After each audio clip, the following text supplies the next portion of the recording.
Kita akan mendengarkan sesi pertama ya dalam program sepanjang hari ini tentang belajar serius tapi santai ya. Temanya adalah all about macular surgery. Saat ini kita akan dengarkan sesi pertama tentang all about macular surgery, dan sesi pertama ini akan dimoderatori oleh Dr. Sufyandi Sudarman, spesialis mata konsulen. Berikut CV beliau. Beliau adalah konsultan vitreoretina di Rumah Sakit Mata JEC.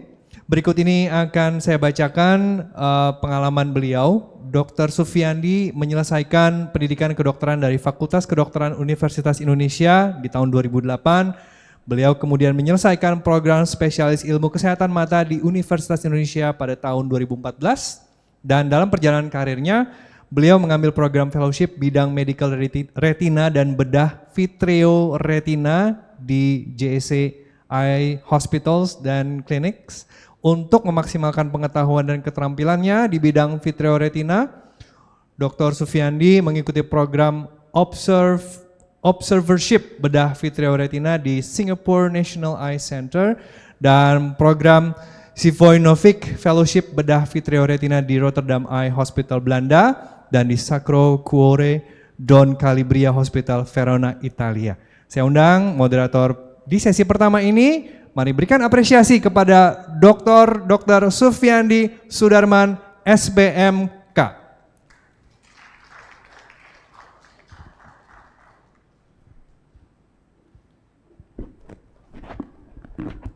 Terima kasih moderator. Assalamualaikum warahmatullahi wabarakatuh. Selamat pagi.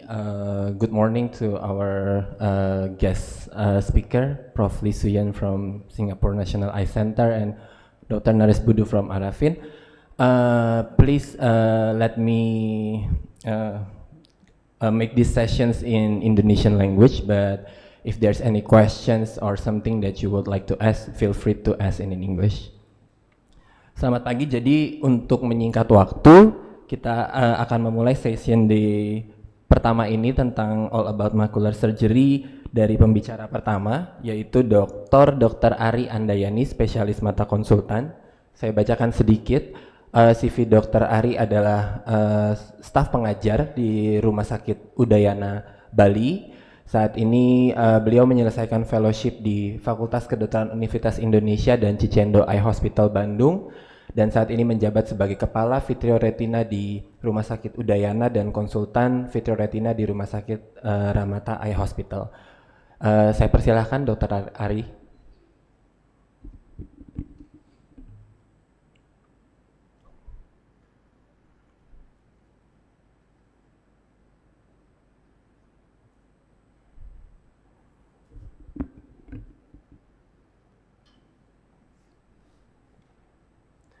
Mohon maaf, mungkin bagi para pembicara lain, Dr. Idayani, Dr. Lia, Dr. King, dan Dr. Ova bisa menempati posisi di depan karena session ini nanti mungkin akan saling berdiskusi atau bertanya jawab antara peserta yang menampilkan video sehingga diskusinya bisa lebih berjalan.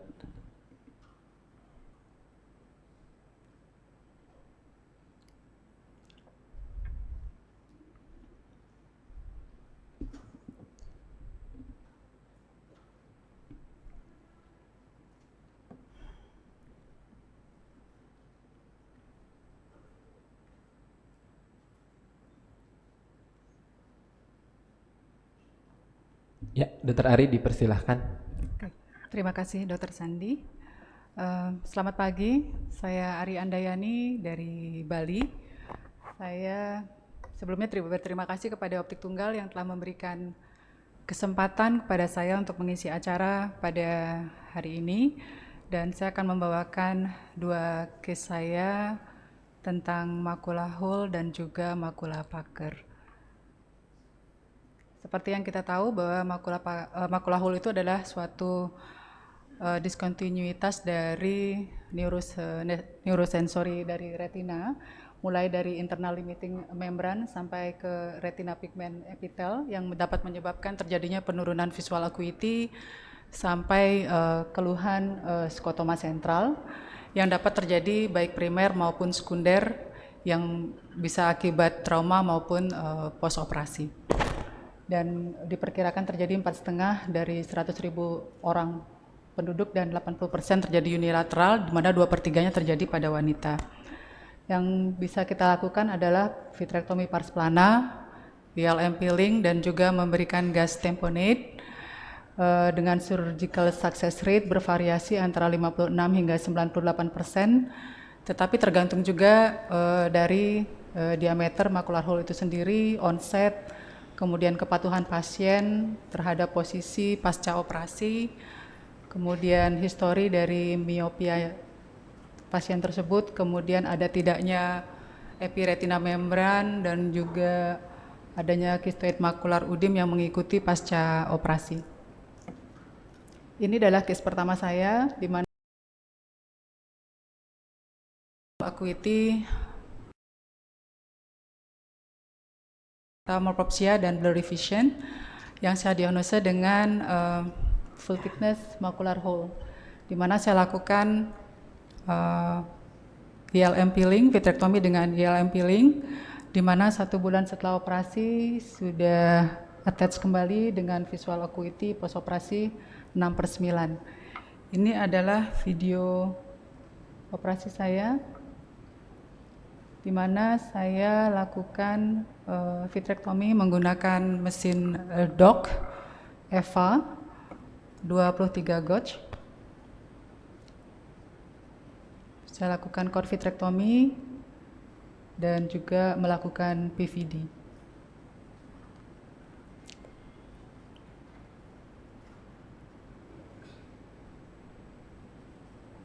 Saya lakukan identifikasi ILM dengan menggunakan ILM Blue dari DOC.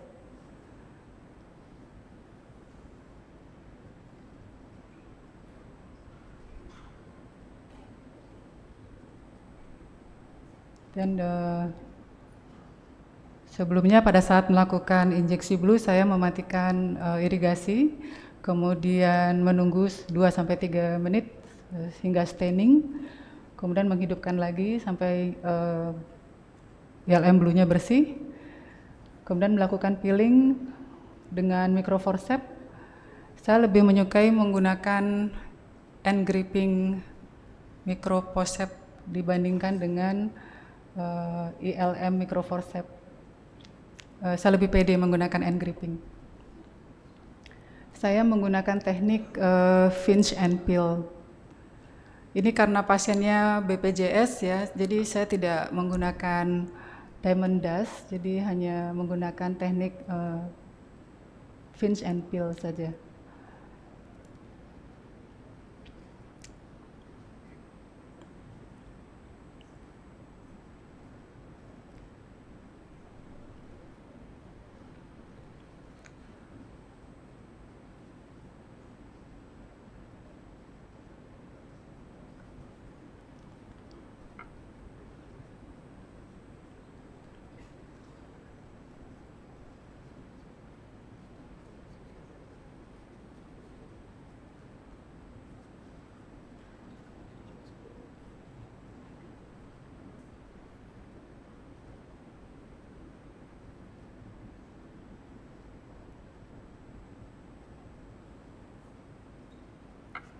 Videonya saya potong karena keterbatasan waktu.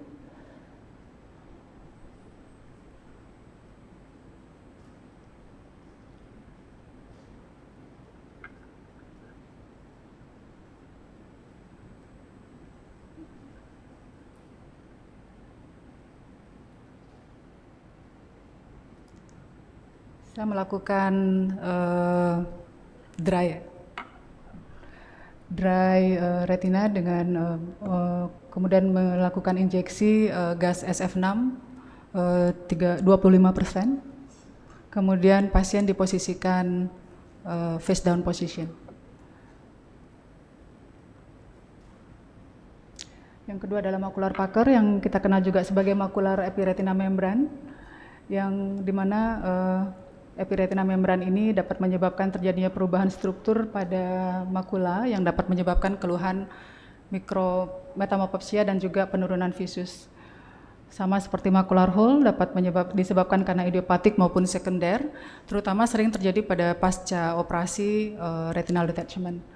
Kemudian insidennya lumayan sekitar 1,1 per tahun dengan prevalensinya mencapai 28,9%. Dan pasca operasi sering terjadi hingga 12%, di mana sering terjadi pada saat kita melakukan vitrektomi, jadi pembersihan pengangkatan vitreous, kemudian juga pada saat kita melakukan removal subretinal fluid, baik dari break di temporal maupun pada retinotomi. Mohon maaf, Dr. Ari, 2 menit lagi waktu presentasi. Baik, treatment yang bisa kita lakukan adalah epimacular membran peeling dan parspranalektomi dan epimacular membran, di mana 80% pasien membaik. Outcome-nya tergantung ini penyebab. Saya percepat. Ini case kedua saya, perempuan 63 tahun dengan preoperasi 1/60.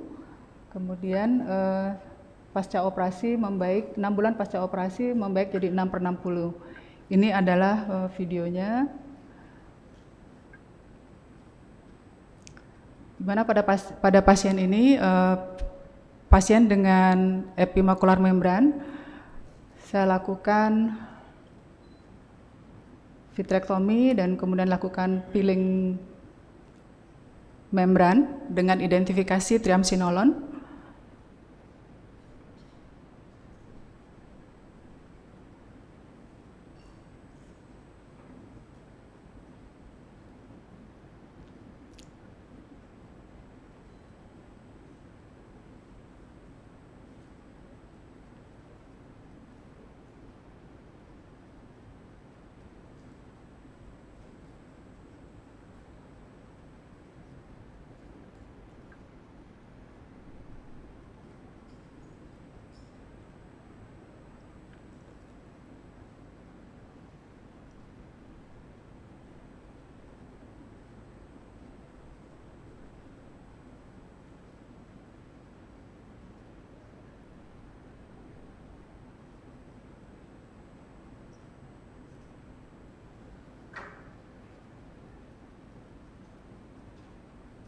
Saya melakukan pengangkatan membran dengan identifikasi triamcinolone.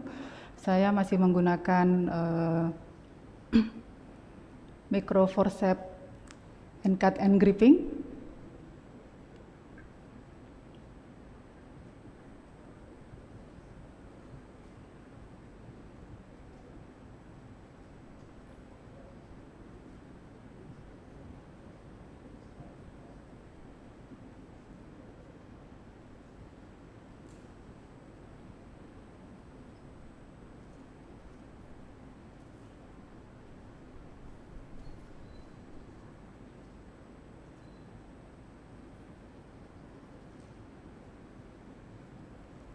Kemudian setelah peeling membran, saya identifikasi ILM membran dengan menggunakan ILM blue dari DOC, dan saya memutuskan untuk melakukan peeling ILM pada pasien ini.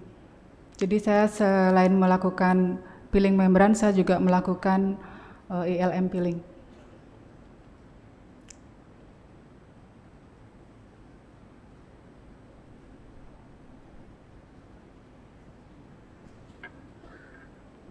Demikian, terima kasih. Ya, terima kasih, Dr. Ari, mungkin bisa menempati tempat posisinya. Ya, kita mungkin masuk ke session discussion dari masing-masing peserta, masing-masing pembicara. Mungkin pertama saya berikan pertanyaan dulu pada panelis ya. Kan di sini sistemnya kita diskusi interaktif ya. Tadi kita lihat Dr. Ari pada kasus pertama nih, kalau saya salah direvisi Dr. Ari. Sepertinya Dr. Ari melakukan tindakan ILM peelingnya itu meninggalkan sedikit ILM ya, kayak foveal sparing. Ya, tadi pada video pertama atau itu pemotongannya atau pas saya lihat tadi sepertinya ada sedikit bagian di ILM yang ditinggalkan. Kira-kira Pak, indikasi kasus-kasus apa pada macular hole yang Dr. Ali melakukan tindakan tersebut, melakukan foveal sparing dari ILM tersebut? Terima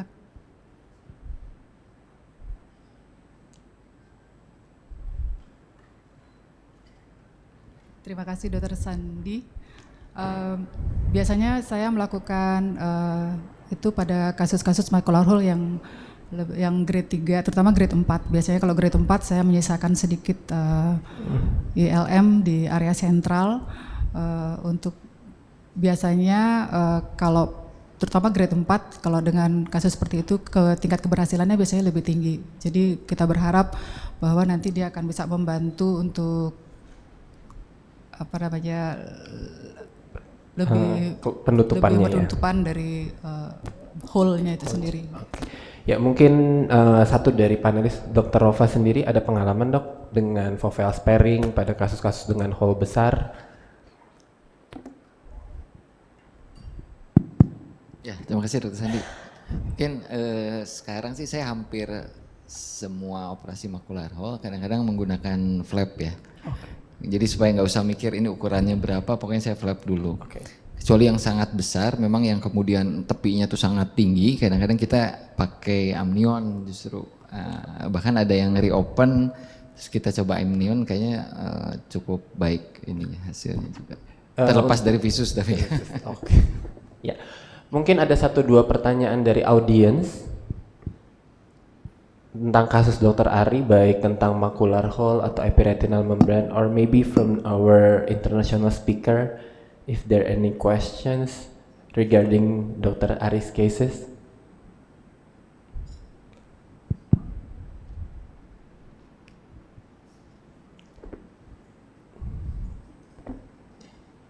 Vicky.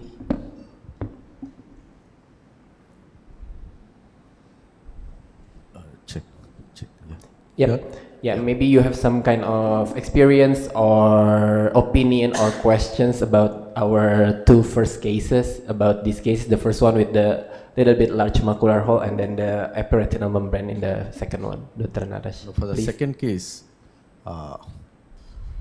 do you operate in stage 3 and stage 4 epiretinal membranes?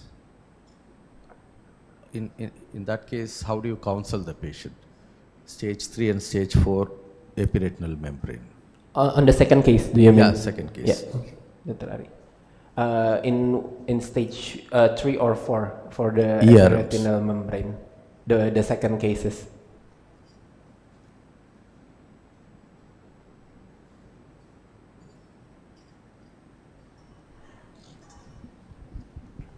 Thank you, Dr. Babu, for the question. Sometimes I tell the patient if the operation only to maintains the visual acuity. I never promise the patient for the visual acuity will be improved, and will never be normal again. I always say that we will do the operation only to keep the vision to be not decreasing, and for not bad complication. That's all. Oke, ya, maybe mungkin kita lanjut ya untuk pembicara kedua. Pembicara kedua yaitu adalah Dr. Idayani Panggalo. Sebelumnya kasih aplaus dulu buat Dr. Ari. Ya, Dr. Idayani Panggalo, spesialis mata. Beliau menyelesaikan pendidikan di Fakultas Kedokteran Universitas Hasanuddin Makassar dan pendidikan residensi juga dari Universitas Hasanuddin Makassar. Melakukan Vitreoretinal Fellowship di Scotland, United Kingdom, dan di Cicendo Eye Hospital. Course Retinopathy of Prematurity di Bangalore, India. Dr. Idayani Panggalo, spesialis mata, saya persilahkan kurang lebih 10 menit ya dok. Assalamualaikum warahmatullahi wabarakatuh. Selamat pagi, salam sejahtera bagi kita semua. Pertama-tama saya mengucapkan banyak terima kasih untuk Optik Tunggal untuk undangannya. Yang terhormat guru-guru saya, Prof, Dok, dan teman sejawat sekalian. Saya akan membawakan beberapa kasus saya Silahkan ditampilkan.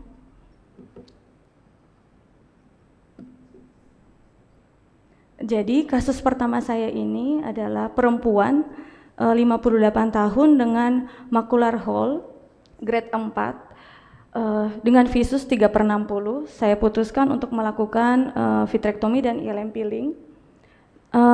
Sewaktu saya melakukan peeling, pitch pertama memang sangat mudah berdarah. Saya peeling aja langsung gampang sekali berdarah pada pasien ini, dan karena macular hole indeksnya kurang dari 0,5, jadi saya putuskan untuk melakukan inverted ILM peeling karena ada beberapa studi, bahkan ini meta-analisis mengatakan bahwa inverted flap ILM peeling menghasilkan better closure dan visual acuity yang lebih baik dibandingkan dengan standar ILM peeling pada large macular hole.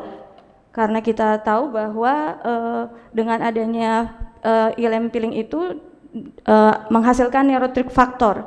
Selain itu menjadi scaffold bagi migrasi sel Muller, dan juga ternyata sel Muller ini menghasilkan growth factor dan neurotrophic factor yang akan meningkatkan kelangsungan hidup dari fotoreseptor. Visus post-op saya 20/70 karena memang di ellipsoid zone-nya memang ada disintegrasinya sedikit. Pasien kedua, pasien dengan macular hole retinal detachment, saya sudah lakukan complete vitrectomy.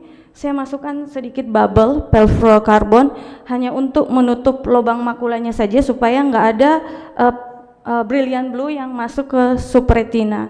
Jadi sedikit saja saya masukkan brilliant blue-nya. Kita lihat bubble-nya masih ada di tengah menutup makulanya agar nggak ada. Jadi saya masukkan lagi perfluorokarbon dan saya melakukan ILM peeling di bawah perfluorokarbon. Ternyata intraoperatif peeling dinamik dari perfluorokarbon ini memang lebih baik karena dia menghasilkan posterior counter pressure pada permukaan retina sehingga menurunkan tension waktu kita melakukan peeling.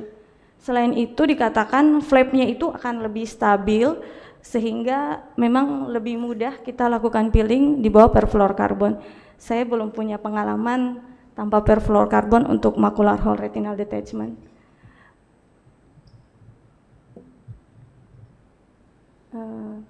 Selanjutnya saya melakukan fluid air exchange dan saya masukkan silicone oil 1300 dan saya laser daerah breaknya.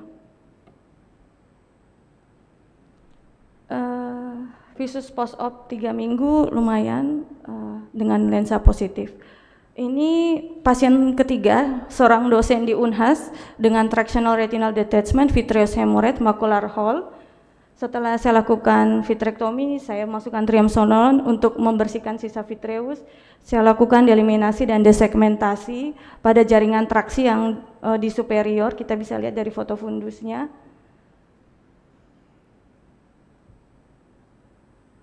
Saya berusaha untuk melepaskan traksinya di superior, kemudian saya kontrol perdarahannya, dan sama dengan kasus kedua, saya masukkan juga perfluorokarbon hanya untuk menutup hole dari makula.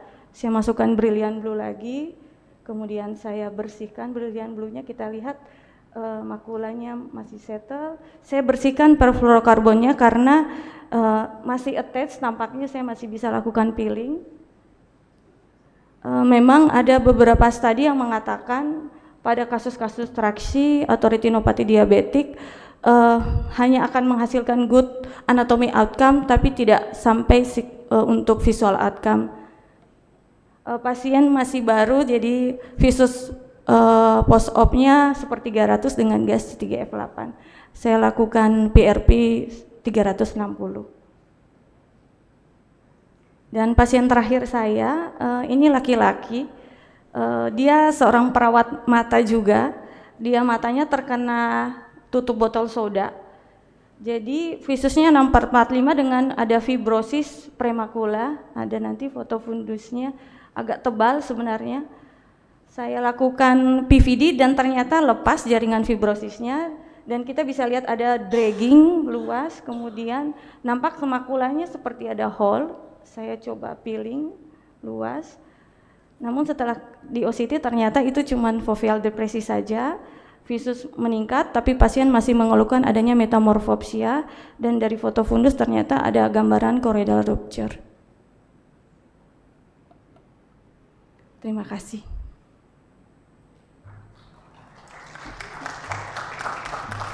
Ya, terima kasih Dokter Ida, video-video operasi yang sangat baik. Oke, mungkin pertama saya dulu nih ya, Dokter Ida ya. Tadi cukup menarik buat saya, Dokter Ida melakukan pewarnaan dari area sekitar makula setelah memasukkan sedikit heavy fluid ya. Apakah pada saat memasukkan pewarnaan itu, apakah heavy fluidnya bisa mewarnai itu di daerah yang sudah terdapat heavy fluidnya? Karena pengalaman saya, kalau kita udah masukin heavy fluid, saat kita masukin pewarnaan, biasanya ya tidak bisa juga dia kayak masuk ke bawah dari heavy fluid tersebut. Cuman tadi di video tadi kayaknya Dokter Ida bisa melakukan peeling dengan baik dan pewarnaannya cukup bisa jadi gitu. Itu gimana tuh triknya Dokter Ida? Iya dok, jadi memang bubble-nya harus diusahakan kecil aja dok. Jadi dia hanya menutup lubang makular hole-nya, karena tujuannya supaya brilliant blue-nya nggak masuk ke dalam. Ini karena saya punya pengalaman, saya nggak masukkan dan masuk ke subretina. Akhirnya saya harus banyak lakukan fluid erection untuk mengeluarkan. Memang terkadang nggak kelihatan dok, jadi memang kita harus hati-hati waktu peeling. Oke, ya. Mungkin dari panelis lain, Dokter Lia, mungkin saya tanya dulu, kalau pengalamannya pada kasus macular hole retinal detachment, approach-nya seperti apa Dokter Lia? Apakah seperti Dokter Ida juga dengan heavy fluid atau melakukan peelingnya ya terkadang ada beberapa yang karena tidak ada heavy fluid kita bilang peeling dalam keadaan terangkat gitu, jadi sepertinya ya tanpa ada bantalan kita lakukan peeling gitu. Nah, Dokter Lia bagaimana? Terima kasih Dr. Sandi. Jadi saya sejujurnya tidak selalu melakukan ILM peeling pada kasus retinal detachment, tapi untuk kasus retinal detachment dengan macular hole biasanya memang selalu melakukan peeling dan dye-nya itu memang diberikan sebelum, dan saya juga melakukan peelingnya dalam PFCL. Namun biasanya dye-nya disuntikan tuh sebelum dimasukkan PFCL supaya dia bisa mewarnai ILM-nya dulu gitu. Jadi mungkin ya, memang kita lakukan pada kasus macular hole saja. Oke, jadi kalau pengalaman Dokter Lia tanpa PFCL dulu, diwarnai dulu, iya. Habis itu dibersihkan. Iya, nah itu yang mengenai Dokter Ida bilang kemungkinan masuk subretinal itu sering terjadi nggak? Karena pengalaman saya juga suka masuk walaupun ya sebenarnya kan tidak masalah, ntar bisa kita sedot gitu. Iya, setuju Dokter Sandi, memang ada masuk sedikit, tapi kadang-kadang waktu kita keluarkan juga ikut keluar juga, dan kan tidak begitu toksik juga. Jadi saya memang melakukannya sebelum perfluorokarbon injection. Tapi saat peelingnya memang dengan heavy fluid ya, bukan dalam keadaan susah sekali tanpa atau heavy fluid. Panelis lain ada pengalaman mengerjakan tanpa heavy fluid pada kasus macular hole retinal detachment? Terima kasih Dokter Sandi. Atuh dok, berarti nanti disimpan nih Dokter Ari ya, ternyata videonya Dokter Rova ntar. Ada. Mungkin dari audiens ada pertanyaan, ada tanggapan atau sanggahan, or once again from our guest speaker. No? Oke. Ya kita berikan dulu aplaus sekali lagi buat Dokter Ida Yani. Ya, kita lanjut sekarang ke pembicara ketiga, yaitu Dokter Lia Mutia Zaini, spesialis mata konsultan. Dokter Lia ini lulus dari Fakultas Kedokteran Universitas Sumatera Utara dan menyelesaikan pendidikan residensi di Fakultas Kedokteran Universitas Indonesia, melakukan Vitreoretinal Fellowship di Fakultas Kedokteran Universitas Indonesia, Observer Fellow di Duke Eye Center, North Carolina, Amerika Serikat. Saat ini bekerja di Rumah Sakit Zainal Abidin dan Jumpa Putih Eye Center Banda Aceh, dan staf pengajar pula di Shah Kuala University Banda Aceh. Waktu dan tempat saya persilakan Dokter Lia 10 menit.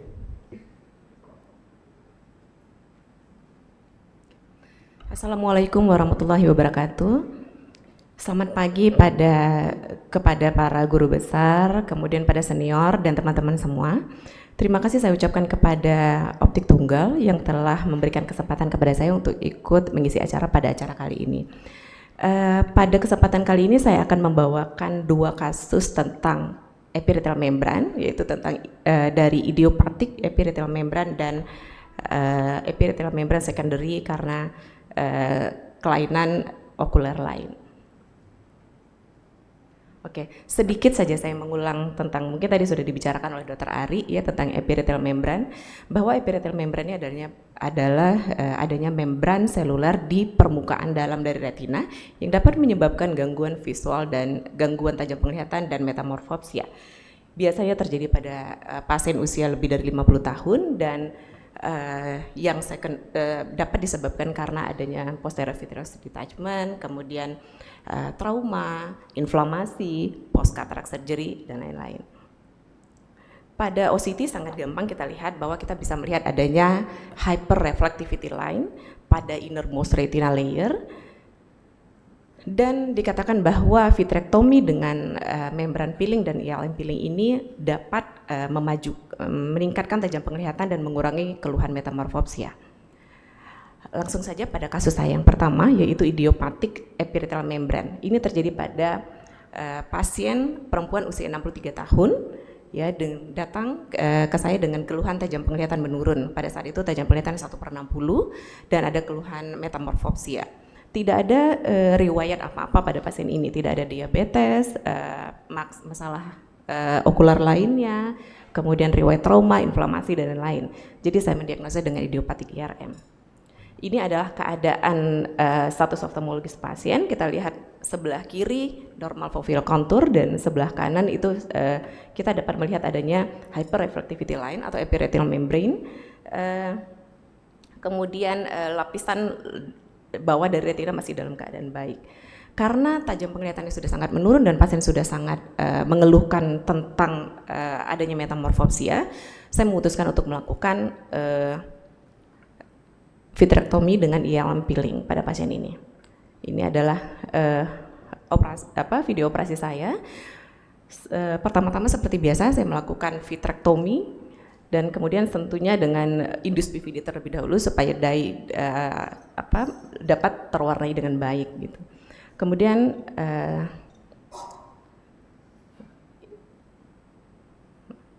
nah setelah itu saya memasukkan membran blue dual di sini karena kasusnya epithelial membran, saya menggunakan membran blue dual untuk mewarnai ILM dan ERM-nya. Kemudian dilakukan removal dari dye-nya. Dan di sini kita bisa melihat bahwa sudah terjadi pewarnaan yang sangat baik dari kasus daerah makula dan sekitarnya. Nah, untuk ini saya menggunakan diamond dust untuk membuat flap dari ILM. Memang sebenarnya diamond dust biasanya dilakukan untuk hanya menginitiate flapnya saja gitu, tapi saya suka untuk membuat flap yang agak besar supaya mempercepat operasi. Jadi kalau flap dengan diamond dust ini kita gunakan dan kita agak lebar, terus memang lebih cepat untuk menarik ILM-nya gitu. Jadi sekali tarik dia langsung lepas semuanya.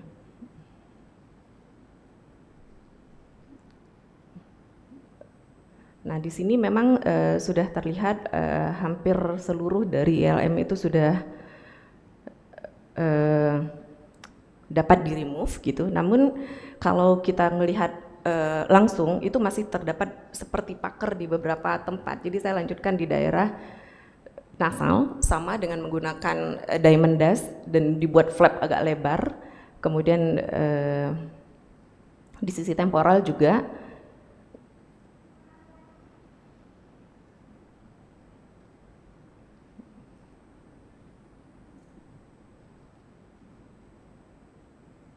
Nah, jadi memang sangat benar-benar menurunkan surgical time. Setelah ini saya memasukkan SF6 partial ke dalam mata dari pasien. Ini adalah keadaan pasien ya. Jadi pertama kita lihat memang sebelum sebelum operasi 1/60, 1 minggu setelah operasi kita lihat bahwa sudah tidak ada lagi epithelial membran tapi tajam penglihatan masih 1/60. 3 minggu setelah operasi tidak begitu banyak terlihat perbedaan dari anatomi fovea, namun tajam penglihatan sudah meningkat menjadi 3/60, dan 5 minggu setelah operasi tajam penglihatan lebih baik lagi 6/45, walaupun secara anatomical outcome-nya saya lihat belum begitu banyak berbeda dibandingkan dengan 3 minggu setelah operasi. Ini pasien yang kedua. Pasien saya yang kedua adalah pasien epithelial membrane secondary karena adanya kelainan lain dari retina ya. Jadi pasien ini adalah pasien one eye, sebelumnya dia sudah NLP, pasien sebelah mata kanan NLP karena telah dilakukan operasi vitrektomi waktu itu. Terus sebelah kiri datang dengan keluhan tajam penglihatan yang menurun dan adanya metamorfopsia.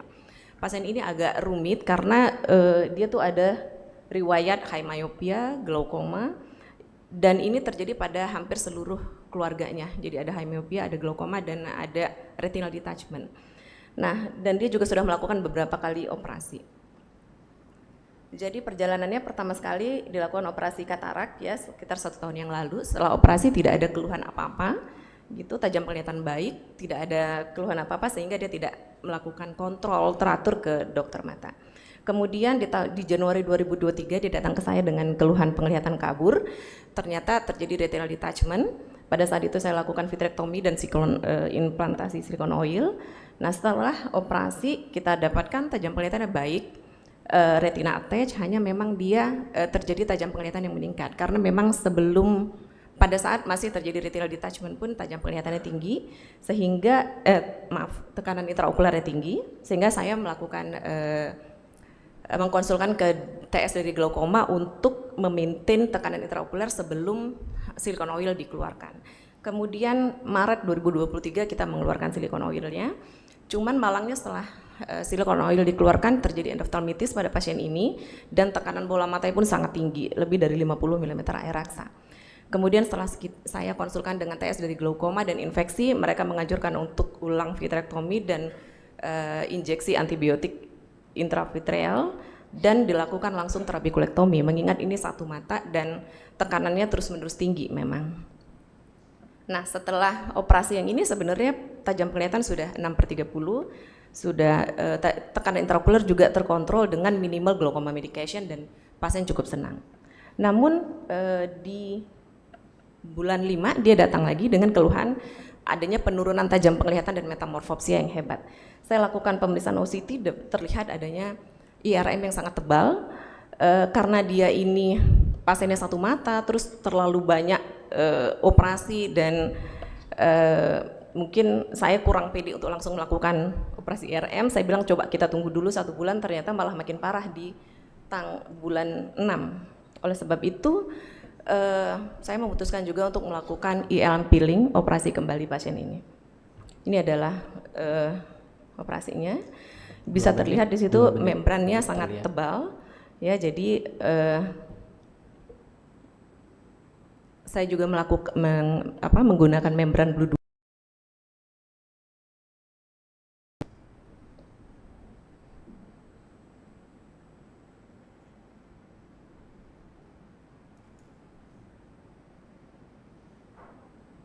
Nah, di sini terlihat memang setelah diberikan pewarnaan dengan membran blue dual, memang membrannya terlihat sangat jelas, namun ILM memang tidak begitu nyata ya.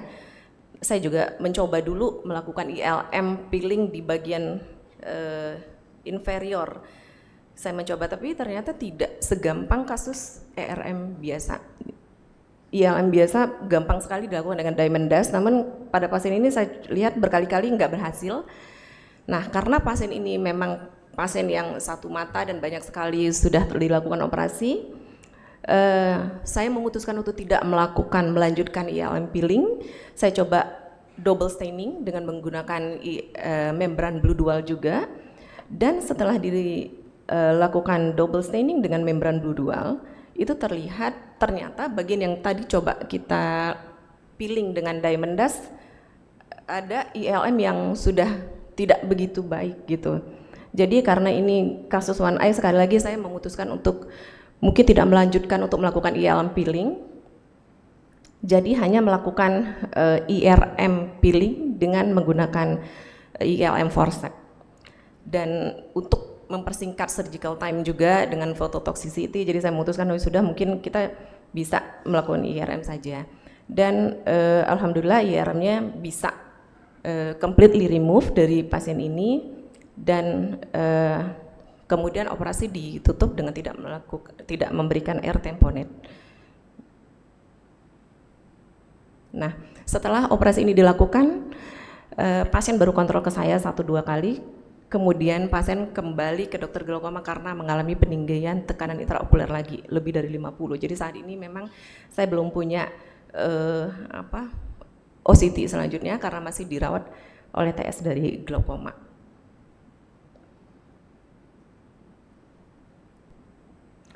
Ya, ini keadaan sebelum dan setelah operasi.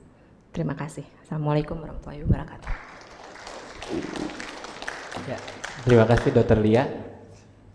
Ya, operasi yang cukup kompleks ya Dr. Lia ya untuk kasus kedua. Mungkin pertanyaan pertama Dr. Lia, kita ketahui tadi untuk kasus kedua sepertinya pasien berarti melakukan 3 kali vitrektomi ya Dr. Lia ya. Ya, untuk terkait ya karena ini bagian dari session makula, mungkin pertanyaan saya adalah pada saat kita melakukan pengeluaran silikon oil pada misalnya ya kasus apapun gitu ya, apakah Dr. Lia rutin melakukan tindakan peeling baik itu ERM atau ILM, karena kita ketahui insidence dari timbulnya membran pada kasus-kasus dengan silikon oil tamponat itu cukup besar.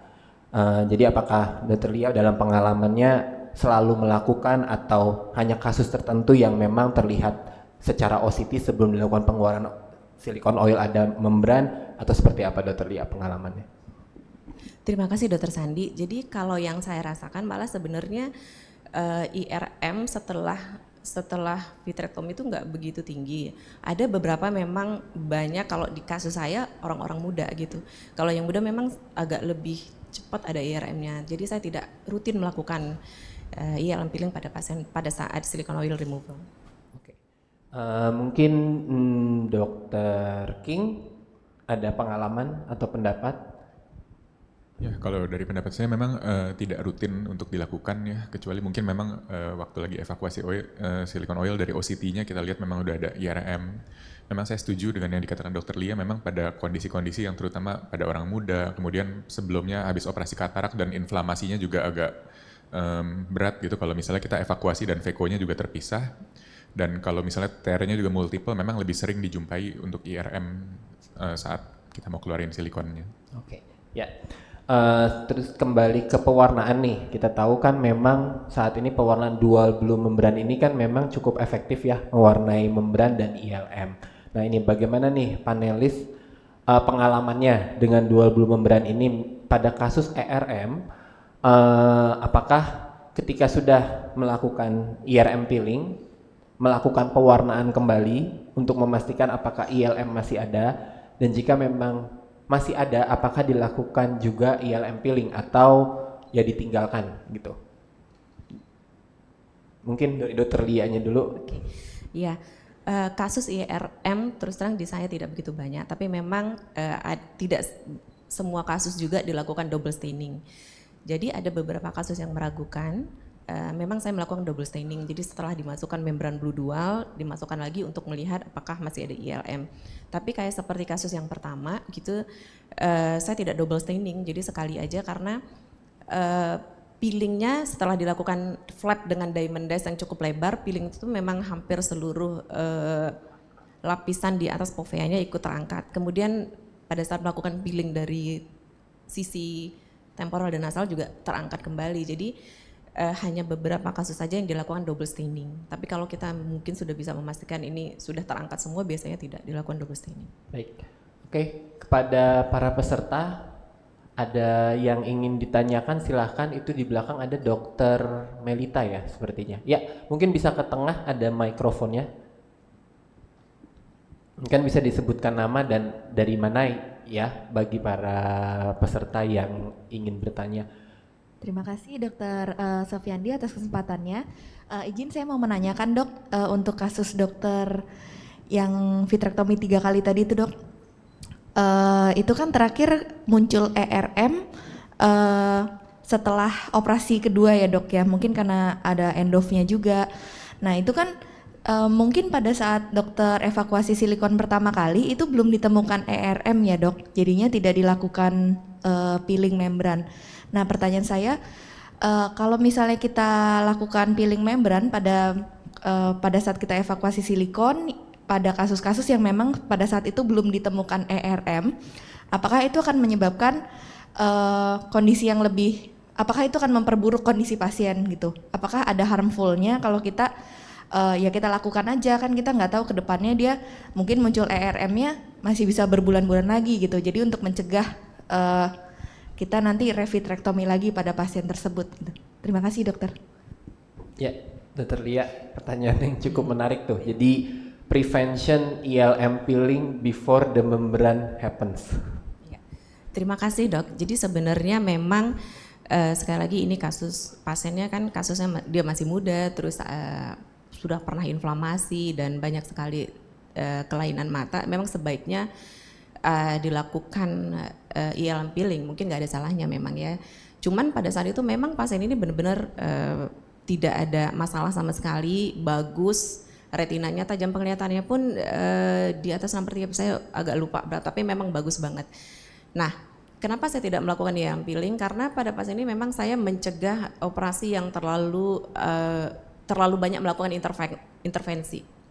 Pasien ini pasien sebelah matanya 0, sudah dioperasi di rumah sakit sebelumnya dan banyak masalah sehingga tajam penglihatannya 0, kemudian tekanan bola mata yang terus-menerus meningkat, terus mata yang tidak berhenti menjadi inflamasi. Jadi mungkin saya memutuskan untuk tidak terlalu banyak melakukan intervensi. Tapi sebenarnya mungkin saya setuju kalau memang kita melakukan ILM peeling pada saat evakuasi tidak begitu banyak masalah ya. Cuman karena ini one eye gitu, saya nggak begitu pede gitu melakukan operasi lama-lama. Ya mungkin ini sekedar polling sesaat aja. Bagi peserta di sini yang punya pengalaman melakukan prevention, ya misalnya ILM peeling pada kasus-kasus evakuasi silikon oil, ada nggak yang rutin melakukan? Atau hanya case by case? Dokter Ari? Ya oke, ya. Oke, is there any questions or opinion from our speakers? Dokter Sofiandi, boleh? Ya, oke. Oh ya, Dokter Rova, silakan. Nah ini. Kalau tadi peeling waktu evakuasi, saya pernah ada literatur yang dia agak rutin melakukan peeling justru pada retinal detachment-nya justru. Oh, oke. Jadi lebih mundur lagi si melakukannya. Kalau misalnya di salah satu surveinya IVRS justru dia katanya meningkatkan juga keberhasilan attachment karena mungkin mengurangi interaksi dan sebagainya. Jadi ketika melakukan operasi retinal detachment-nya justru ya? Betul. Oke. Ya. Saya juga pernah membaca katanya pada primary RD without any complication in macula, it's better to peeling the ILM. Ya. Ya. Mungkin kita lanjutkan ke pembicara selanjutnya. Kita berikan dulu aplaus buat Dr. Lia. Ya.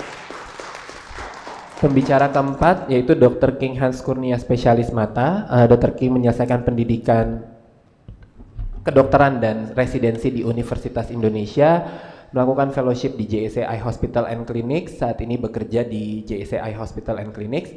Dr. King, waktu dan tempat dipersilakan 10 menit. Silakan Dr. King.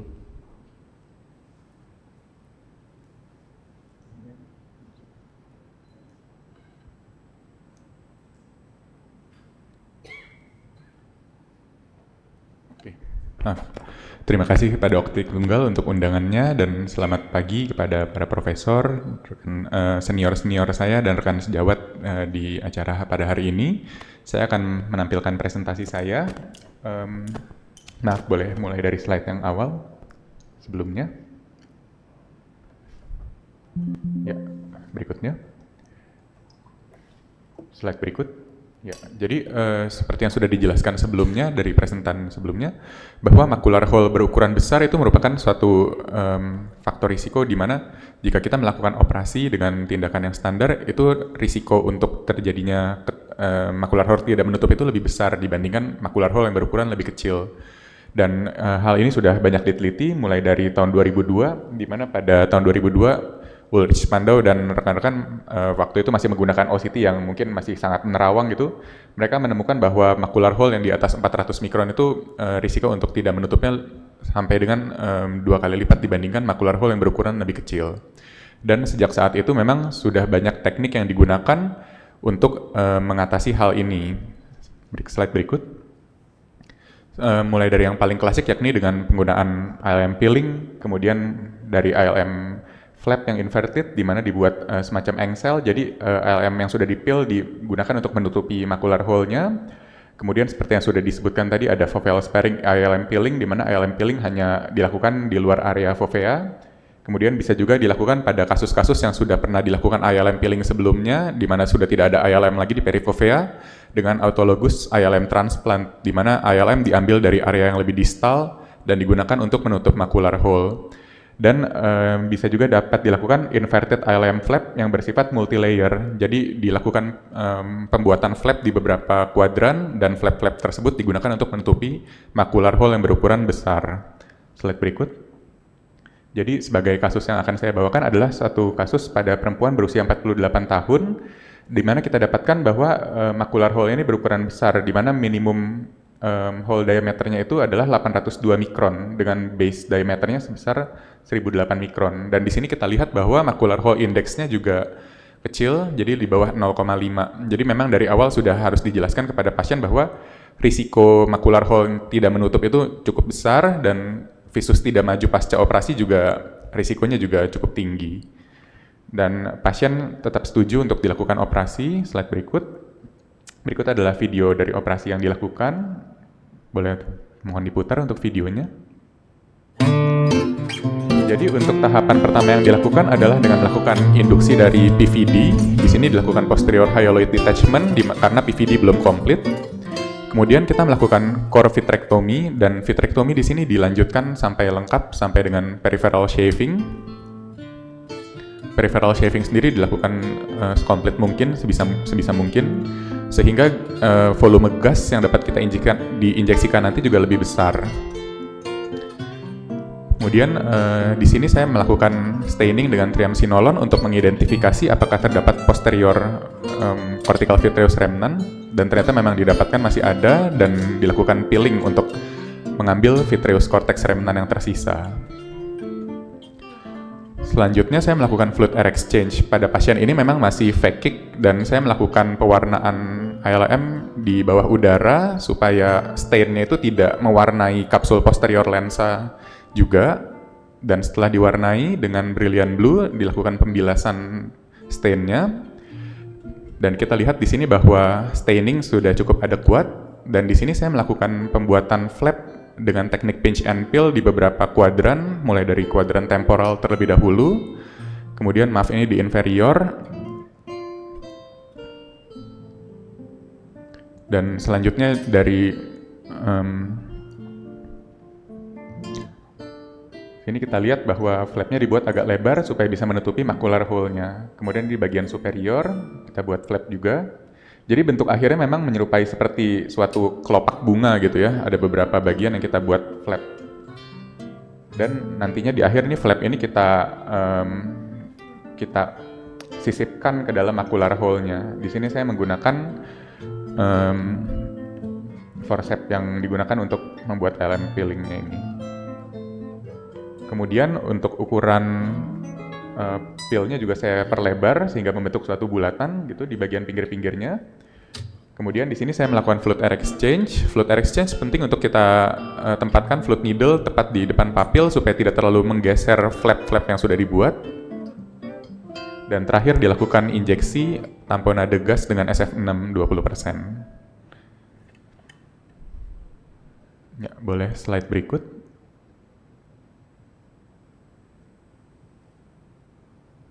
Ya, jadi ini adalah hasil dari 1 minggu pasca operasi di mana kita dapatkan bahwa flapnya masih menutupi macular hole-nya. Memang visusnya masih belum maju sih. Next slide. Kemudian pada 1 bulan dapat kita lihat bahwa hole-nya sudah mulai menutup. Di sini memang gambaran kontur foveanya juga masih belum terlalu rapih ya. Tapi di sini sudah dapat kita lihat bahwa sudah mulai tertutup oleh jaringan glial proliferation-nya. Slide berikut. Jadi memang untuk teknik ini merupakan multilayer inverted ILM flap ini dikenal juga ada yang mengatakan cabbage leaf ILM flap atau flower petal ILM flap gitu ya. Jadi kelebihannya dikatakan karena flapnya itu ada beberapa, ini dapat bersifat lebih stabil dan sewaktu kita melakukan fluid air exchange dia tidak lebih susah untuk terdisplace gitu. Kalaupun ada yang terdisplace masih ada flap-flap lain yang menutupi hole-nya.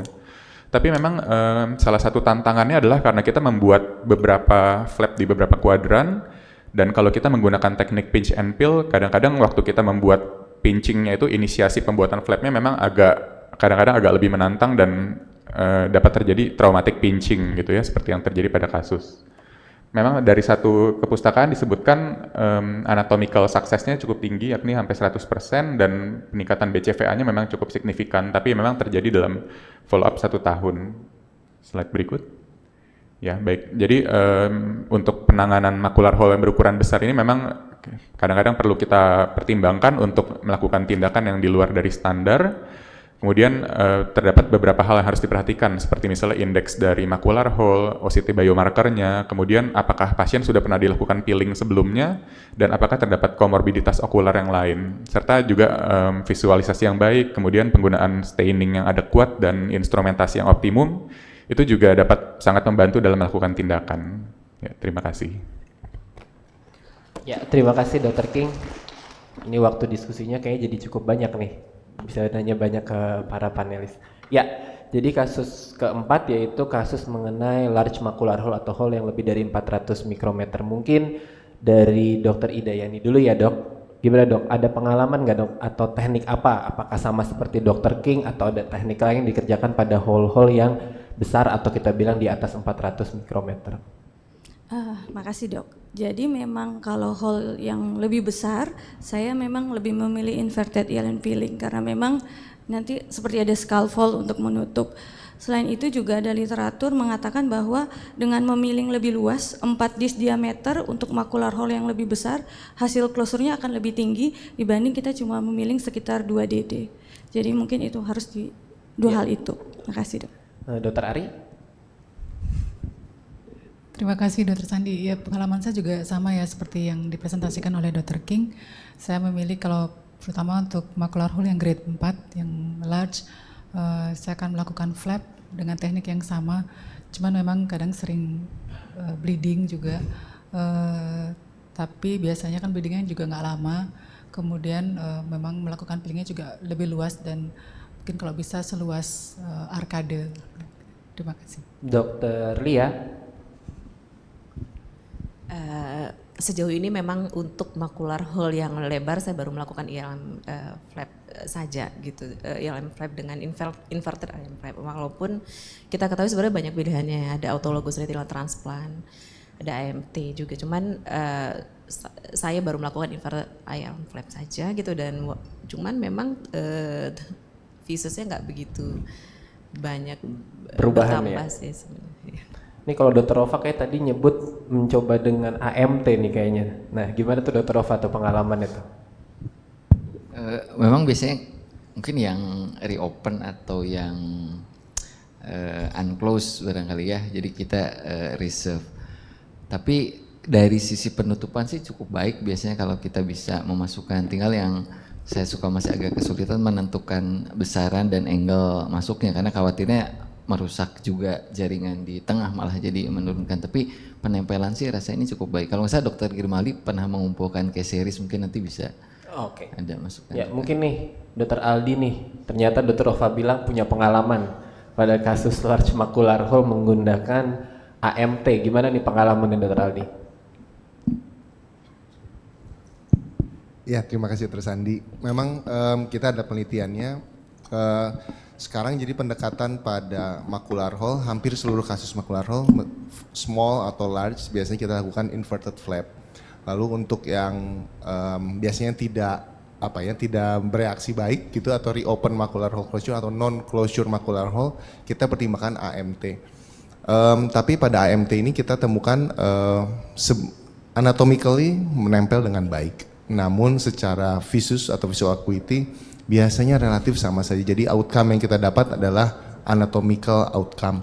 Namun pada sedikit pasien, mungkin karena waktu itu kita baru belajar AMT, didapatkan adanya ERM pasca macular hole surgery dengan AMT. Itu juga mungkin dapat menjadi pembelajaran kita bahwa ya secara anatomi membaik, secara visus kita harus edukasi kepada pasien relatif sama saja.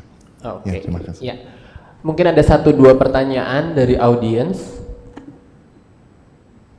Ya, wah banyak nih ternyata. Berarti ada 3. Ada Dokter Ohisa, Dokter Cosmos. Ya, siapa duluan silahkan ke tengah. Sweet aja kalau nggak, atau siapa yang mau duluan. Ya, Dokter Ohisa duluan. Mungkin bisa menyebutkan. Dokter Ohisa nih dari Netra Bandung. Selamat pagi, Assalamualaikum warahmatullahi wabarakatuh. Pertama saya ingin mengucapkan terima kasih kepada pembicara karena di sini diperlihatkan bahwa dengan satu jenis kasus saja kita bisa banyak teknik yang bisa kita lakukan dengan success rate yang sama baiknya. Yang ingin saya tanyakan pada seluruh pembicara, apakah ada preference tertentu pada teknik tertentu untuk jenis macular hole tertentu, misal pada lamellar macular hole? Apakah saya pernah membaca atau mendengarkan presentasi bahwa pada lamellar macular hole itu lebih baik dengan melakukan foveal sparing sehingga risiko untuk reopeningnya menjadi macular hole yang jauh lebih besar menjadi lebih kecil. Apakah dari para pembicara memiliki pengalaman terhadap kasus-kasus seperti itu atau pada semua kasus memang menggunakan teknik yang sama? Jujur kalau bagi saya pribadi saya hanya melakukan multi layer tadi, tapi tidak dengan bunga dengan cantik 5 ya, biasanya saya selalu ngambil 3, jadi dengan diamond dash akan langsung diambil beberapa tempat, lalu setelah itu baru diperluas ILM peelingnya hingga ke area arkade, dan saya melakukannya ke semua jenis saja gitu. Tapi apakah ada pengalaman atau sharing tertentu yang menjelaskan pada jenis-jenis tertentu dengan teknik A itu lebih baik daripada teknik yang lain? Terima kasih. Ya, terima kasih Dr. Ohisa, menarik nih. Kita masuk ke pembahasan lamellar macular hole yang belum dibahas. Ada pengalaman nggak melakukan operasi dari panelis lamellar macular hole? Ya, Dr. Ova silakan. Kalau untuk lamera secara umum sama, tapi mungkin saya nggak bikin layer jadinya ya. Tadi yang mungkin dibilang sampai ke Sparing tepi, gitu sparing aja.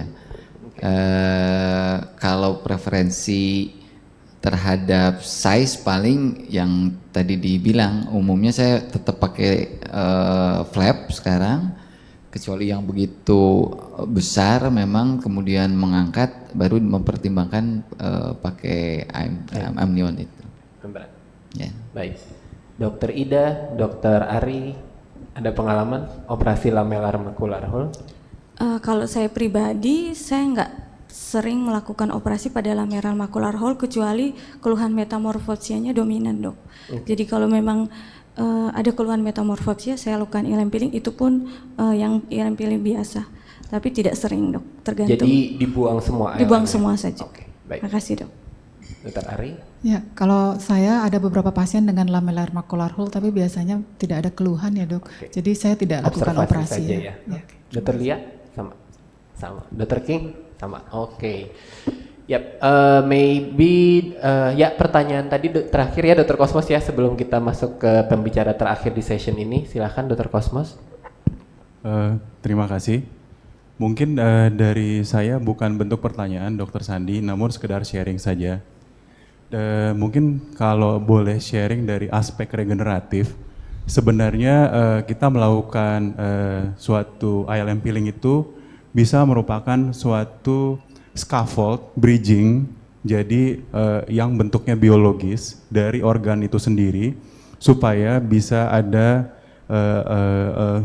migrasi dari sel-sel regenerasi, misal dari fotoreseptor ataupun dari RPE dan mungkin stem cell internal di dalam situ untuk melakukan wound healing atau regenerasi, sehingga itu seperti yang dilakukan oleh dokter ortopedi yang pada saat operasi osteoartritis itu dibuat agak berdarah sedikit gitu ya, supaya regenerasinya makin baik dan ada suatu homing terhadap regenerasi di situ. Oleh karena itu, saat kita melakukan ILM peeling tersebut, mungkin konsepnya adalah kita membuat scaffold itu menutupi area macular hole-nya, kemudian boleh saja dilakukan sedikit iatrogenik traumatik yang ringan, supaya migrasi sel-sel regenerasinya bisa dengan baik ke arah situ. Mungkin masukan dari saya seperti itu. Terima kasih. Wah, ini lebih maju lagi nih, future medicine ke depannya. Makasih Dr. Cosmos. Ya, kita lanjutkan ke Oh, ada satu lagi tadi.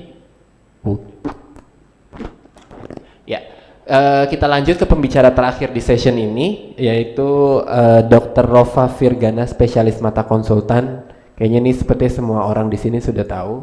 Dr. Rova ini lulusan Fakultas Kedokteran dan residen dari Universitas Padjadjaran Bandung, melakukan tindakan Vitreoretinal Fellowship di Cicendo Eye Hospital, training di IVRS Bremen, Jerman, dan observasi vitreoretina di Alvi Prasad Eye Institute India. Saat ini beliau konsultan di Cicendo Eye Hospital dan staf pengajar di Departemen Oftalmologi Fakultas Kedokteran Universitas Padjadjaran. Waktu dan tempat dipersilahkan Dr. Rova. Baik, terima kasih Dr. Sandi. Bismillahirrahmanirrahim. Assalamualaikum warahmatullahi wabarakatuh. Selamat siang, salam sejahtera untuk kita semua. Terima kasih kepada INA VRS, Perdami, dan Optik Tunggal yang telah mengundang saya. Di sesi ini, karena bicara tentang macular surgery, mungkin izinkan tadi teknik sudah disampaikan oleh rekan-rekan sejawat saya. Saya ini lebih concern nanti di mengenai stainingnya barangkali ya. Jadi surgicalnya nggak terlalu panjang saya coba buat. Nah, karena bicara surgery-nya ini saya harus sampaikan bahwa pada proses operasi itu memang bahan-bahannya disponsori oleh Dewa Arsi.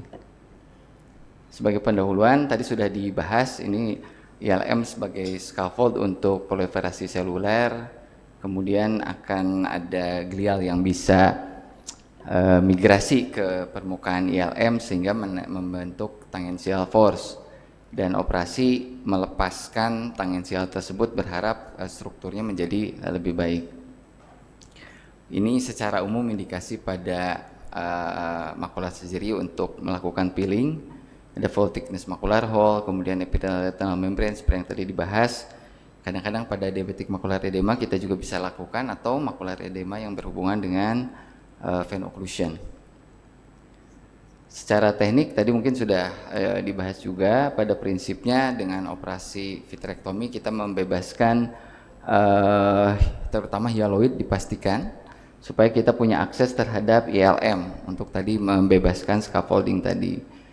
Kemudian ILM-nya kita lakukan peeling dengan berbagai teknik seperti disampaikan tadi. Kita buatkan flap, kemudian membebaskan area ILM-nya. Tekniknya tadi sudah disampaikan juga beberapa hal.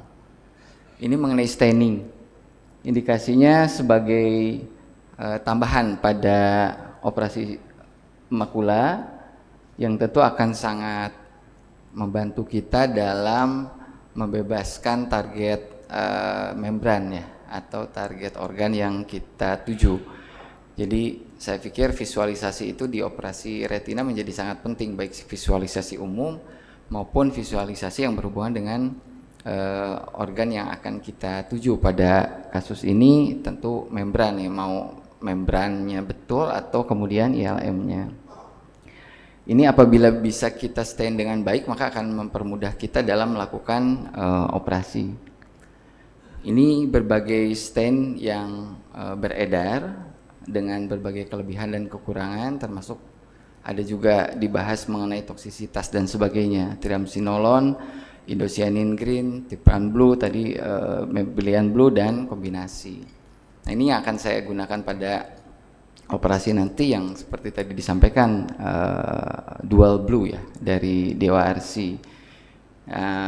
Dikatakan salah satu komponennya dia selain dia berat sehingga tidak terlalu tabur ke rongga vitreus, juga ikatan molekulnya cukup kuat dan pelekatan katanya ke permukaan membrannya itu menjadi lebih baik sehingga dia dimungkinkan dilakukan dalam air, tidak udara. Ini kasus pertama, pasien usia 33 tahun laki-laki mengeluh tiba-tiba buram, kemudian terdapat retinal detachment. Durante operasi diketahui ternyata disertai dengan macular hole. Sebelumnya tidak terlalu jelas karena balloningnya cukup tinggi. Jadi pada kasus ini setelah melakukan operasi standar ablasio retina, membersihkan vitreous dan sebagainya, kemudian saya memutuskan untuk melakukan ILM peeling. Nah pada kasus ini tadi mungkin agak sedikit berbeda. Tadi menggunakan heavy fluid ya. Nah, ini juga biasa memang kami lakukan juga persis sama seperti tadi Dokter Ida melakukan. Tapi ini kita coba karena saya ingin lihat juga sejauh mana si staining ini bisa dengan baik mewarnai, kemudian dia tidak tabur ya. Jadi kalau kita semprot seperti tadi kan itu risiko masuk ke dalam lubang hole-nya menjadi lebih tinggi. Kan ini saya coba, gimana nyalainnya? Ini perlahan-lahan dia tidak ke atas dan saya menghindari area lubangnya, jadi agak jauh ke pinggir. Karena asumsi saya pada kasus seperti ini saya biasanya mengambilnya dari pinggir kemudian putus gitu si membrannya dibuat putus. Jadi kalau tadi Dokter Ida kan menghindarinya dengan memasang heavy fluid, nah ini saya agak jauh. Kemudian karena ingin mencoba, maka begitu sudah selesai terwarnai langsung saya coba bilas. Jadi tidak menunggu lama gitu. Jadi ingin tahu sejauh mana ini penempelannya ternyata cukup baik atau tidak. Pewarnaannya cukup jelas tampak dan ini saya mencoba tanpa heavy fluid karena kebetulan dia tidak terlalu balloning ya. Meskipun ketika ditarik ternyata memang ikut terangkat. Setelah proses itu dituntaskan operasi seperti biasa dan setelah FAVE memang kelihatan bahwa area makulanya sudah ada sebagian yang terpeeling. Ini kasus kedua, pasien dengan metamorfopsia 6 bulan, wanita sekitar 60 tahun, visusnya demikian, terdapat macular hole full thickness. Ini saya rencanakan lakukan membran peeling dan ILM peeling. Langkah pertama ini memastikan PVD tentu untuk meyakinkan kita bahwa di permukaan retina hanya tinggal ILM saja. Saya memang biasa melakukan sampai ke pinggir, cuma ada risiko tadi kalau terlalu ke pinggir harus hati-hati apakah kemungkinan ada retinal tear ya. Ini saya coba lakukan sama. Tadi kalau bicara Dokter Ari menyinggung kalau operasi BPJS dan sebagainya ini sama tujuannya. Kan kalau gini mudah-mudahan kita bisa hemat gitu ya si ILM-nya. Jadi nggak terlalu banyak. Dan ini langsung nggak nunggu lama saya coba langsung bersihkannya. Beberapa sejawat dan dulu kami juga biasa melakukan agak lama. Ini seperti tadi Dokter Lia ya, coba saya lakukan dengan brush. Ini kalau sekarang saya mencoba melakukan kalau yang flap itu diameternya kecil dulu, kemudian setelah dilakukan flap baru saya perlebar gitu. Ini agak ada perdarahan karena saya agak terlalu agresif di area pembuluh darah yang besar, saya coba peeling dulu di situ gitu. Setelah selesai saya restaining untuk meyakinkan bahwa tidak ada yang tersisa, ini saya coba perbesar saja. Kemudian dilakukan FAE dan tamponade gas. Di video terakhir hanya ingin menunjukkan saja kalau tadi itu menggunakan betul-betul di air pewarnaannya. Ini dalam kasus yang lain saya ingin juga memperlihatkan bahwa ya sama seperti yang tadi dilakukan oleh Dokter Hans ya. Kita lakukan dalam udara. Hanya saja saya udah lama nggak melakukan ini karena pernah punya pengalaman kurang baik ketika lensanya Veki, ternyata setelah dibersihkan malah jadi keruh lensanya, mungkin saya tekanannya terlalu tinggi. Oh ya, satu hal ketika melakukan memasukkan staining, tekanan bola matanya biasanya saya agak turunkan. Mungkin demikian yang bisa saya sampaikan. Terima kasih. Wassalamualaikum warahmatullahi wabarakatuh. Ya, terima kasih Dr. Rova. Ya. Nah, ini menyinggung mengenai pewarnaan ya, berarti ya. Dari para panelis sendiri, pengalamannya saat melakukan pewarnaan nih, apakah ada waktu tertentukah, menunggu berapa lama, dan tadi seperti kita lihat ada variasi, ada yang menggunakan udara, ada yang menggunakan air. Mungkin Dr. Rova tadi sudah menjelaskan, mungkin dari Dr. Lia, bagaimana Dr. Lia?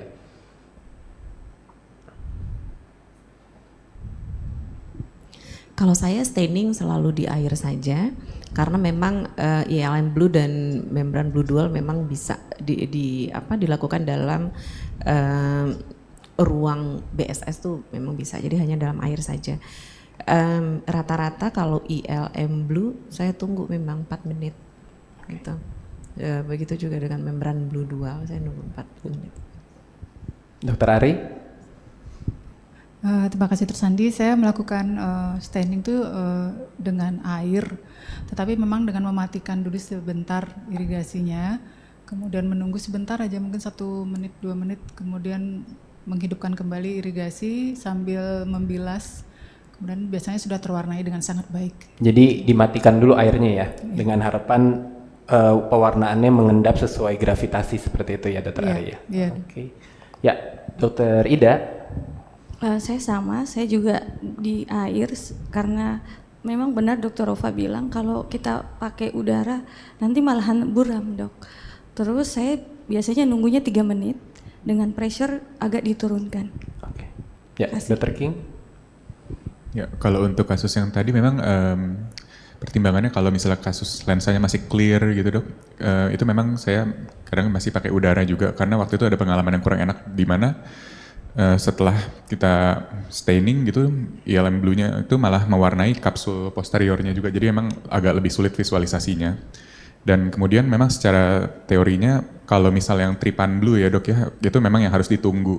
Cuman kalau Brilliant Blue dikatakan sih dia readily akan men-staining dari ILM-nya gitu, jadi memang nggak usah ditunggu terlalu lama juga boleh gitu. Ya, ini mungkin masukan buat optik tunggalnya nih, Brilliant Blue-nya mungkin harganya biar bisa dipakai untuk kasus-kasus BPJS, karena kita tahu ya Blue-nya itu cukup bagus, namun ya kalau untuk BPJS nih mungkin semua punya pengalaman BPJS ya jadi sulit gitu ya Pak Alek. Mungkin bisa ya, mungkin ada pertanyaan dari para audiens sebelum saya tutup session pertama ini.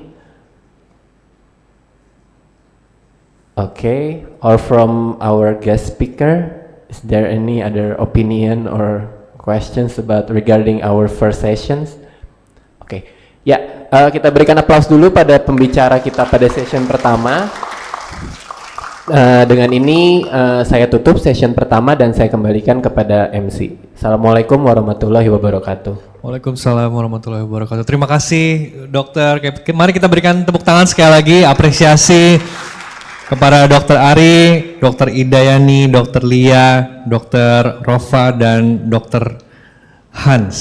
Saya akan mengundang ya rekan-rekan dari Moda Medica Kairos dan Opto Persada Nusantara yang akan presentasi beberapa produk yang nanti akan mereka sampaikan. Yang pertama dari Moda Medica Kairos terlebih dahulu dan akan dilanjutkan langsung dari tim Opto Persada Nusantara. Kami persilahkan.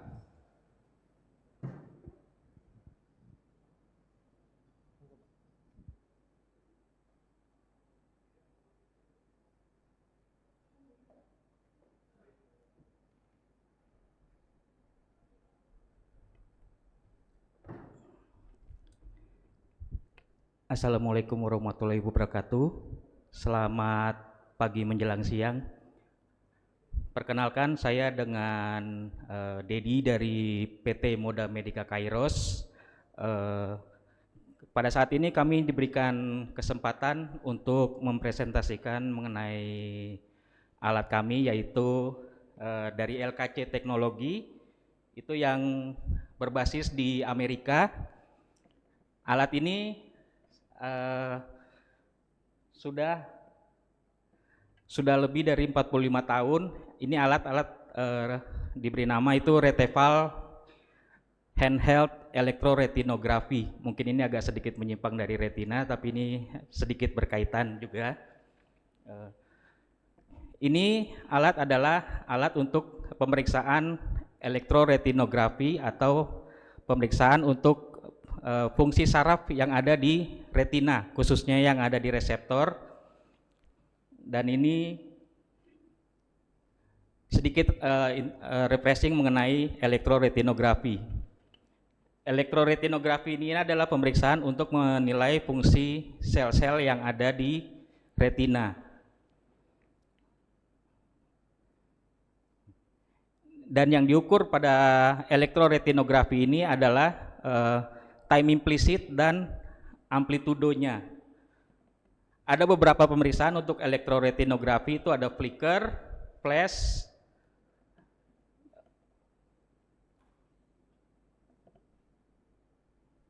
yang bisa untuk menilai degeneration, vascular disease, dan juga untuk pemeriksaan glukoma.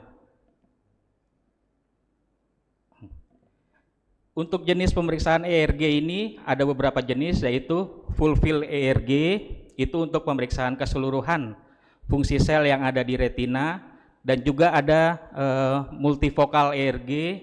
Multifocal ERG ini biasanya penggunaannya untuk penilaian fungsi yang ada di sekitar makula, dan juga ada pattern ERG.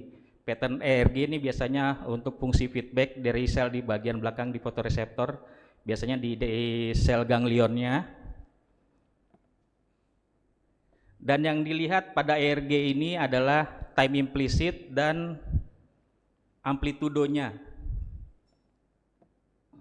Semakin cepat respon dari selnya itu, berarti time implicitnya masih bagus, dan amplitudonya jika pada saat diberikan stimulus cahaya itu masih tinggi, berarti dia masih amplitudonya, fungsi selnya itu berarti masih bagus. Ini contoh-contoh untuk hasil pemeriksaan ERG.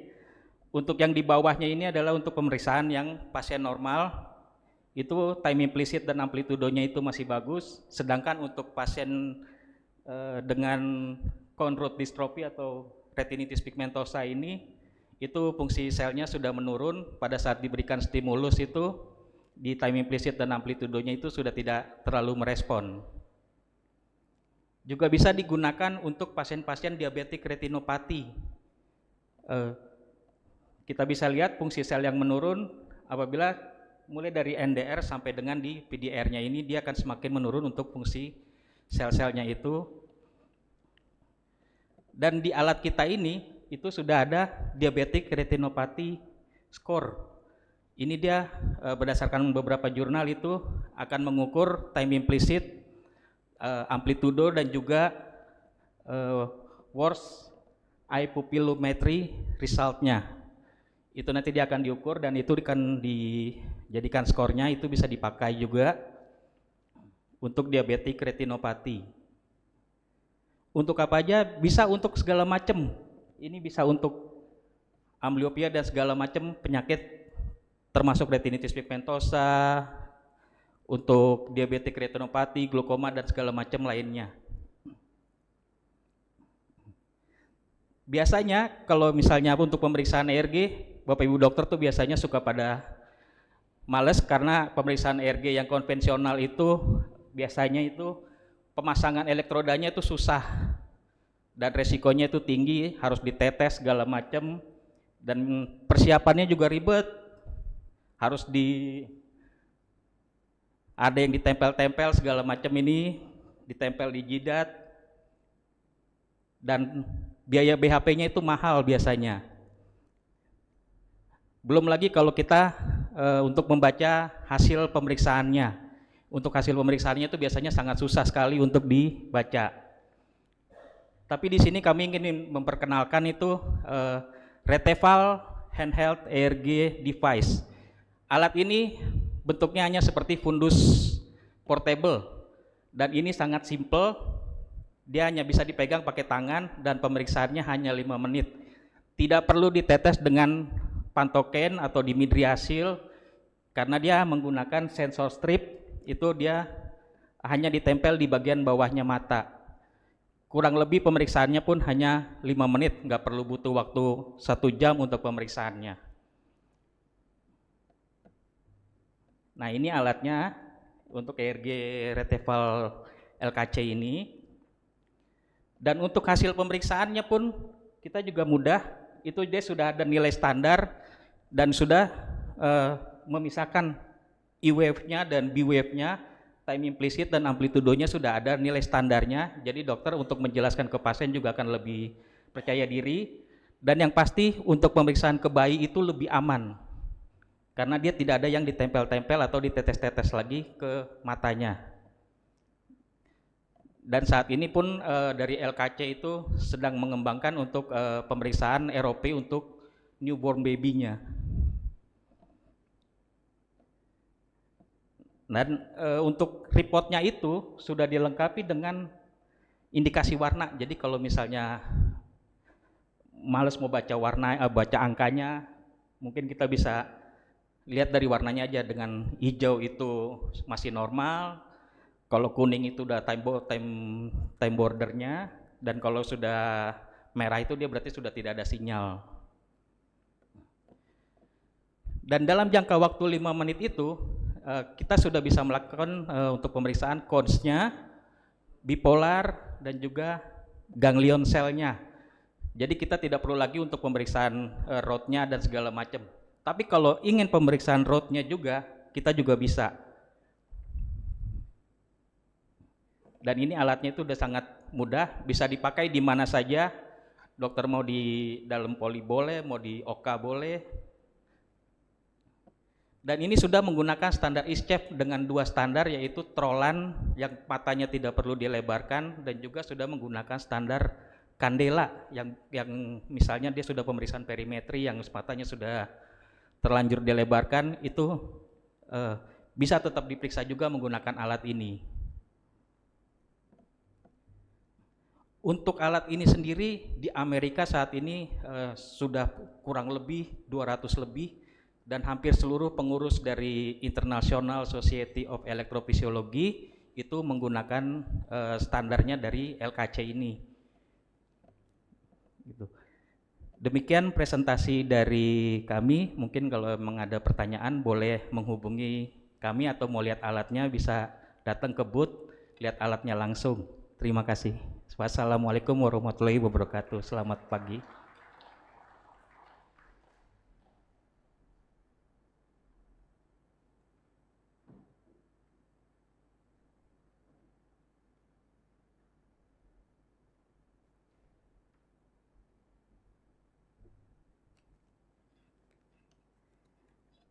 Assalamualaikum warahmatullahi wabarakatuh. Selamat pagi menjelang siang Bapak Ibu dokter sekalian. Perkenalkan, saya dengan Ica dari Opto Persada Nusantara. Saat ini kami akan mempresentasikan alat dari MediWorks.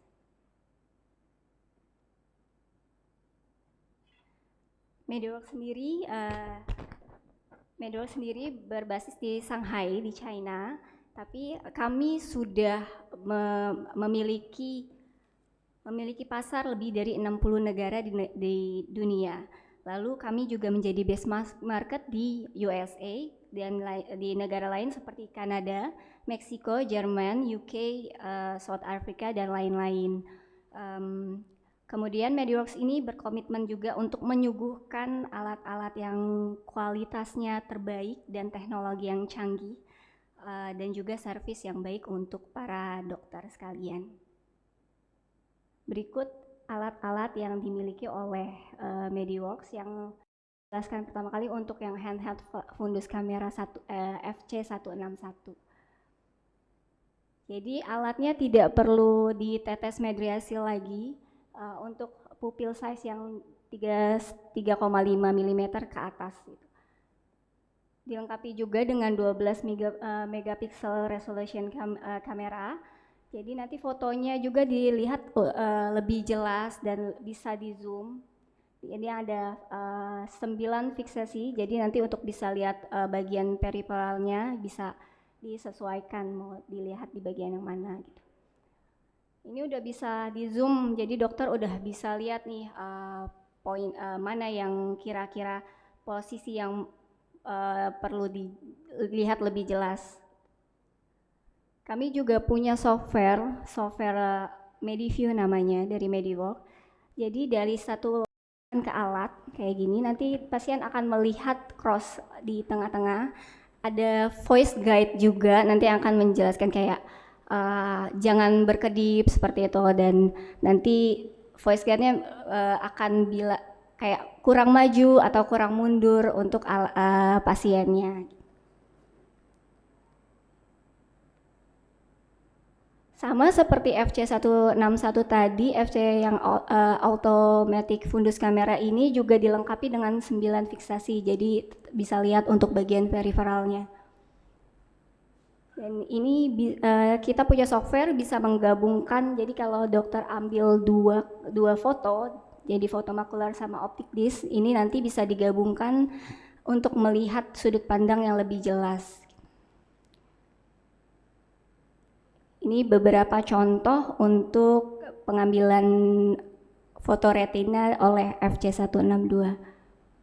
Dia ada fundus degradation in high myopia, ada branch retinal veins occlusion, ada juga ini di PDR, ini yang di stage 4 dan sebelahnya di stage 5, seperti ini.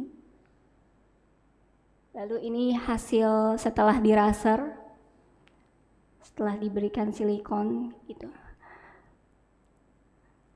Nah, keunggulan satu lagi adalah dia bisa langsung ditransfer ke softwarenya melalui sambungan WiFi ataupun dengan sambungan kabel data. Jadi untuk real time uploadingnya nih bisa langsung diterima oleh dokter.